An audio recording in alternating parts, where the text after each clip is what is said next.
Dan langsung saja saya akan perkenalkan pada Anda bintang tamu spesial yang sudah hadir, Menteri Agama Republik Indonesia, Profesor Nazaruddin Umar. Tepuk tangan.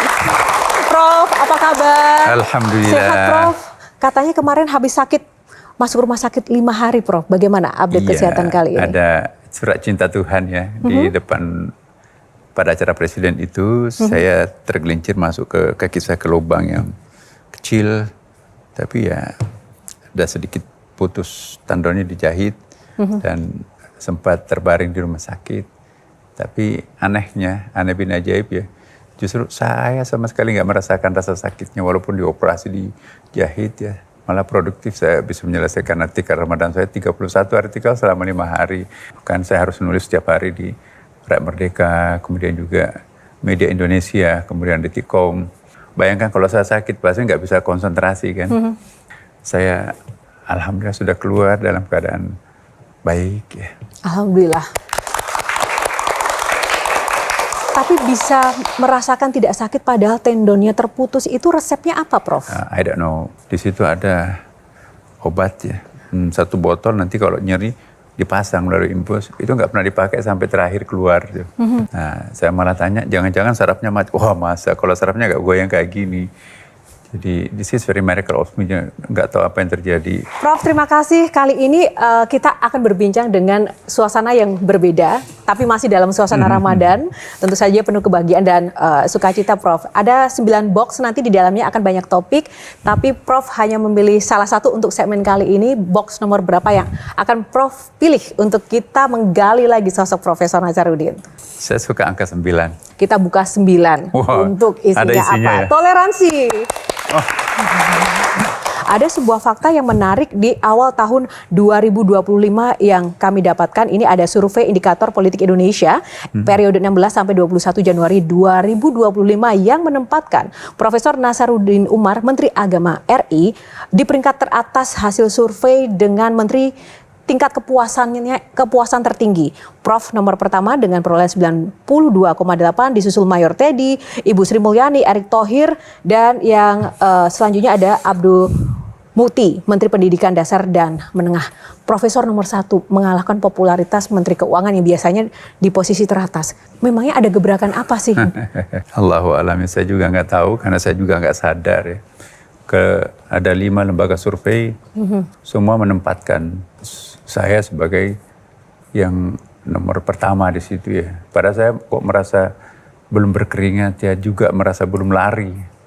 Saya nggak tahu apa, tapi yang jelas bahkan sampai hari ini juga miracle buat saya kan, karena I feel I'm nothing, aku nggak ada apa-apanya.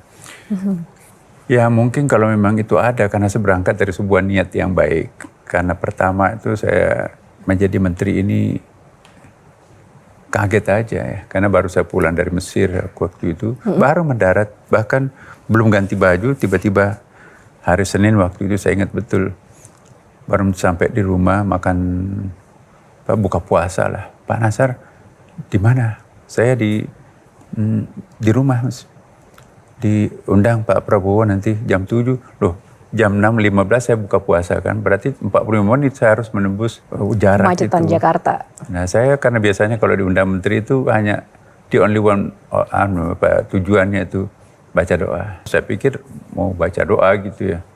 Acaranya di mana? Di Kertanegara. Kertanegara itu saya tahu kan dalamannya tidak terlalu luas ya. Karena dulu saya pernah ngantor di situ juga sama beliau ya. Lalu begitu sampai seperti apa itu, Prof? Iya. Karena saya di Mesir itu ya, sudah ikuti juga perkembangan.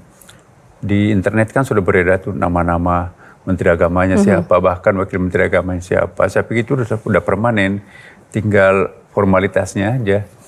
Jadi saya tidak pernah berimajin akan saya diminta jadi menteri agama. Jadi, nah itu juga hal yang khusus buat saya. Mungkin biasanya teman-teman saya dipanggil itu 5 menit ya. Ya. Saya hampir 1 jam diskusi pengalaman apa di luar negeri, dan ternyata beliau itu juga nyambung. Saya suka juga geopolitik internasional, terutama dunia Islam ya. Saya baru mengikuti seminar-seminar di luar negeri juga. Terus saya nanya, maaf Pak, saya bisa bantu di mana? Oh saya minta Anda nanti Menteri Agama. waduh saya kaget ya. Saya ingat juga betapa besar PR nanti Kementerian Agama itu kan, ada pansusnya segala macam. Tentu yang harus melanjutkan menyelesaikan itu saya kan. Saya bilang, Pak, mohon maaf Pak, sepertinya bukan saya orang yang paling tepat di membantu Bapak di dalam Kementerian Agama karena saya punya banyak keterbatasan.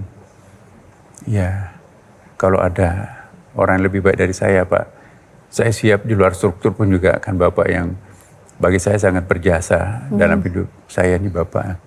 Saya di luar tanpa struktur pun juga saya siap mendampingi. Keluarga saya dan teman-teman saya dari Nahdlatul Naim, tidak ada nama lain.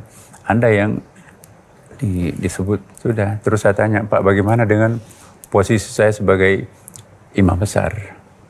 Kan saya juga imam besar Masjid Istiqlal. Oh nggak apa-apa. Saya ingat di ruangan itu ada Pak Dasko juga di sudut ya.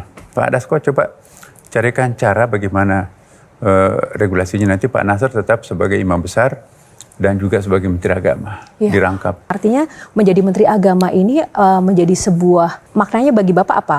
Suatu beban, tantangan atau bagaimana Pak? Life is the challenge ya. Hidup itu adalah sebuah tantangan ya. Jadi saya suka tantangan. Karena tantangan itu bagi saya itu adalah sebuah batu loncatan untuk naik. Di mana ada ujian, di situ pasti ada janji kenaikan kelas. Jadi tanpa ada ujian jangan berharap ada kenaikan kelas. Saya anggap tantangan ujian itu sama, menantang kita untuk mengupgrade kita. Jelajahi cara baru mendapatkan informasi. Download Metro TV Extend sekarang.